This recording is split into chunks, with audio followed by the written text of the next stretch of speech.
Hey, I'm back. So I noticed in the YouTube studio I could now set podcasts. So if you're trying to make your own podcast studio thing, you can just do that. I don't feel the need to do that, but that's cool. That's a thing for people. I don't think Apple's going to be happy with it on their iTuneses, but okay. Just drop the ability for podcast settings. That's perfectly all well and dandy and good. I don't need it, but for anyone who already does their own podcasts that's on YouTube, I guess check that out. How we doing? I am underground. And next to being overground, underground is the next best place to be. Also, this chain chomp rock thing is a mechanic you're going to use a lot.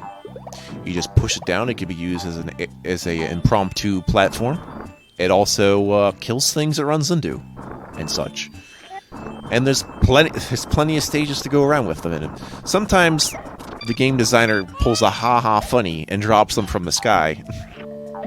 So that's always cool. Also, they come in at least another color, which is brown. You usually see the brown ones when you're outside rather than inside. I'm not sure what these things are, but you can eat them. So, eat them. I definitely don't remember all the names of the things, but I remember really liking how the Shy Guys are in this game. Also, there's the point where it asks you to switch your gameplay style. I really like the Shy Guys, and all the different ways the Shy Guys are presented, as they have different they have different jobs, or in this case, they're actually this thing. They're wearing a sheet over and carrying a lantern. Those are actually Shy Guys wearing that. So, Lantern Guy? But either way, yeah, they're Shy Guys under the cloak. They really, truly are. It's like, why do you need that when you're already wearing a mask? Shy Guys help prevent diseases by always wearing masks wherever they go. Yeah. And games like this give me a weird fear. It's like, Mario starts dreaming about Shy Guys, and then all of a sudden they were always part of his past, and just Bowser scooped them up from Wart or something. I don't know. Time dilation. Doesn't matter too much. We're not going to see a Hyrule story of Mario. I'm going to need a key to get through that, and that's basically a minigame house. Minigames are a chance to earn lives or items. I prefer winning items, of course, because 1-ups don't mean shit if you're going to just not save your game, or if you save your game, come back, your 1-ups just get reset to 3. Which means we're going to do this in without technically turning off the game until the very end, because that last secret level is only available after 100% everything in World 6, so which means I do it after the boss, which means I have to reset, which means I get back to 3 lives, and blah blah blah. Alright, time for the most annoying minigame, throwing balloons. It's annoying because this little motherfucker will deliberately wait for the balloon to get large before it's about to blow up, and then you're doomed. And it really used to piss me off a lot more than it does now. Now it's just like, oh, great. He's fucked me over again, and you don't even get to see what button combinations he gets. That asshole? Yeah, it's like a combination of, the wait for the balloon to blow up in Mario Party and, pick up sticks. You just wait. Or Bowser's Big Blast from Mario Party 2. Oh, yeah, it reminds me exactly of that. Oh, man, it's gonna explode. I just like how the rival character is the bandit. Because it comes up a lot, this bandit who wants to take your baby. The baby bandit. Interesting how Baby Mario wasn't allowed in, which makes me think that these minigames are actually secretly 18 up or older, or it's like gambling. So I lose, but that's okay. The throwing balloon games usually just award lives anyway. And there's 3 different types of that. Also, you can play these minigames with a secret code on the world menu anytime you want, including doing it with 2-player, which is kind of kick-ass. Somewhere in the playthrough you'll see how to do it. Other than that, you can just look it up on the internet with the cheat codes like everyone else does. See no reason not to have, kind of miss that because I don't see like new games doing cheat codes anymore, unless they have like a debug console. In which case, yeah, they remember. They know, man. They know what they do. Nowadays, if you want to cheat, you got to get a mod for it. But it's like, you know, cheating in multiplayer is kind of beyond the pale. So they're not gonna just let you do that without you being fact banned or something banned, marching band, Ganon band, rubber band, all those kinds of bands, all that stuff. Sometimes out pops like a, I guess a P-switch or exclamation switch. I want to just say P-switch because that's pretty much how it's acting. I like when it summons the ability to go through the ground like it's a secret pipe, but only becomes available when you hit the switch, you know? Although sometimes when I hit that, there's like a second arrow you can go in, but it tends to be in a weird spot, and I don't know if anyone ever uses the other spot, considering it might go to the same location. So if you ever do that, I want to see what happens, I guess. As a scientific experiment, of course. Lots of information coming from the Information Yoshi Superhighway. The Yoshis of all time. Yeah. I think what's going to end up happening is if I get too tired to talk after a certain amount of time, I'm just going to... I'm going to work on another thing simultaneously, so if my mouth runs out of energy, but my hands don't, I can just do something else. And I've been kind of doing that, like... While I was working on Yoshi's Island, I happened to have another playthrough set up for you. So that was nice of me. Yeah, I just basically did some Sonic in the middle of this playthrough. As well as, like, yeah. It depends on how I'm feeling at that time, but I've learned by practicing stuff like this new game, Pizza Tower. I've just learned that just, like, redoing the level over and over again has just got me better at it, which made me realize, you know, I just have to accept the losses and just take the other take. It's just, it hurts so much. Like, not even so much the ego. Obviously, it's going to hurt the ego when you mess up, but I mean, like, when you're like, oh, man, I wasted time. But how much time did you really waste if you do it right the next time? You know, learning. Who would have thought that people have to fail in order to learn? That's what I think modern education doesn't get. It's like, you have to let people fail so they can do it again and do better next time. That's where the learning kicks in. Like, all this perfectionism on, like, your first try is really unsettling. You have to be able to do things again. Take note. But the bash was fought. Alright. First fortress. And then, yeah, so fortresses are level 4, castles are level 8. They pretty much all have the same theme. Which is really, really creepy aesthetic music. I actually like it a lot. It sounds very typical of the Super Nintendo music. Not quite a lot like it. I guess there's a lot of JRPGs for the Super Nintendo that have that cool font also, perhaps. There's this thing up top, which is a breakable block, and you just go up there and get a bunch of coins. No particular reason, just to prove I can do it. And it's not like a magnifying glass is going to point that out to you, so...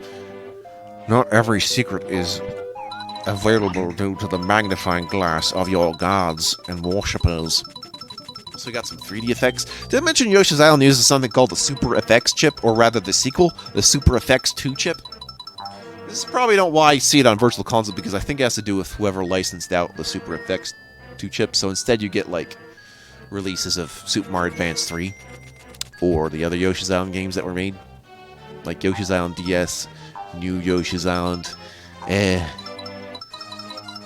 I'd say the next best thing of playing Yoshi's Island is actually playing Woolly World, even though that's actually a Wii U exclusive now.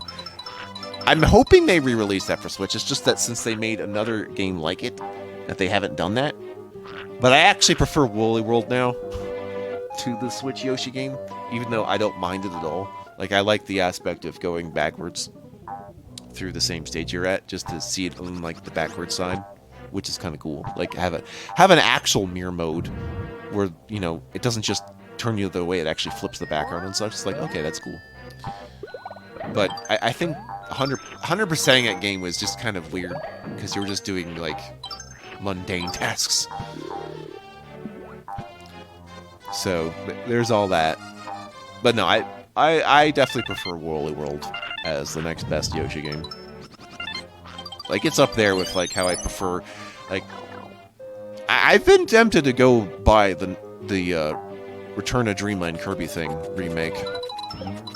I'm ultimately not going to. I'll probably do a playthrough of the Wii one for your desires. Like, I think I want to get through some other Kirby game. Like, let me know, like, how would I approach the Kirby series? Because I feel like Return to Dreamland is really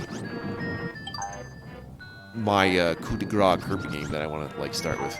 Thing is, it's just like, would I start with Kirby's Adventure? Would I start with, you know, Kirby 1, which is a Game Boy game, and like, that Kirby game, not so much aged well. Kirby Adventure, though, is fine, too, but then you have, like, the Game Boy Advance remake, also.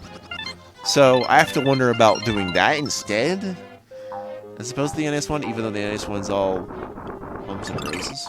So, all these remakes make me wonder where to start when Nintendo's gonna be like 10 years later. Oh, I'm gonna remake it. Like, just think about me getting like Mario Kart Deluxe 8, and then like they released Deluxe like years later, and then like even years later after that, finally released new content for it. And they're just like, what do you do with that? Like after all this time, what is the definitive version anymore? If they're just gonna even add even more stuff, I don't know. But it's unsettling that you could just change the game balance of a game that's been with you for like over 10 years. This is like, oh, this is how it is now. Makes you think, TM. Yeah. Yeah, I think that's the one Wii U game I have to see if I can, yeah.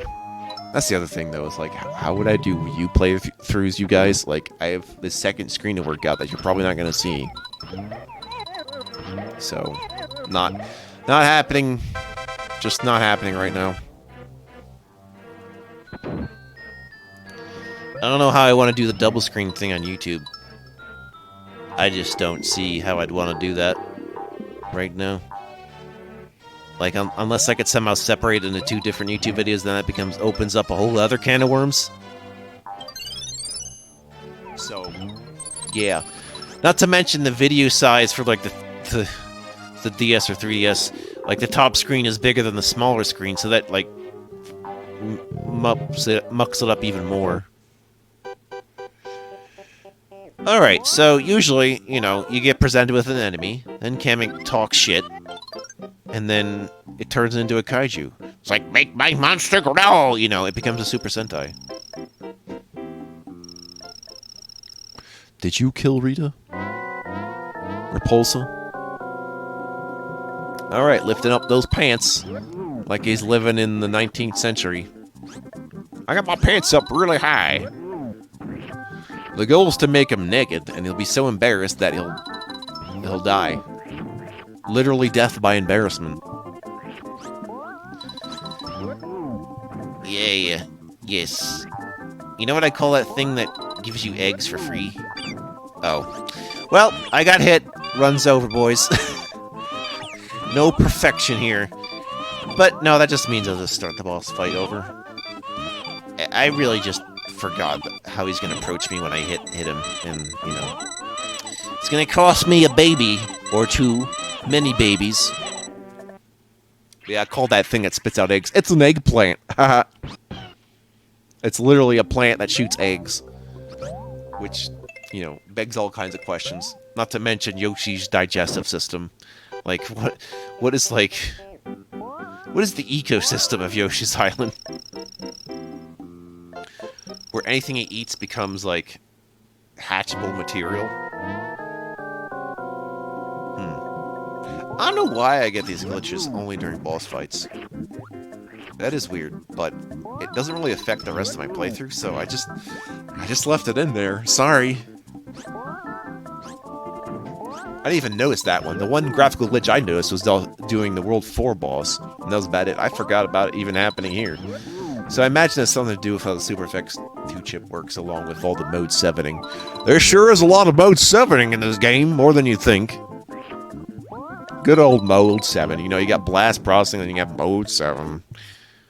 Speaking of, there's a mod for Sonic 2 where it's just Yoshi's Island gameplay, which is interessante. For reals, my dudes. Beep! Here comes Yoshi, he's the best, he's a different color every time I freaking see him. Because they have a relay system. You don't get bonuses after boss stages, I'm sorry. It's just not gonna happen. Even though you got those flowers, you got them for nothing. Not in this century, or mine. The century of the flower. That's right.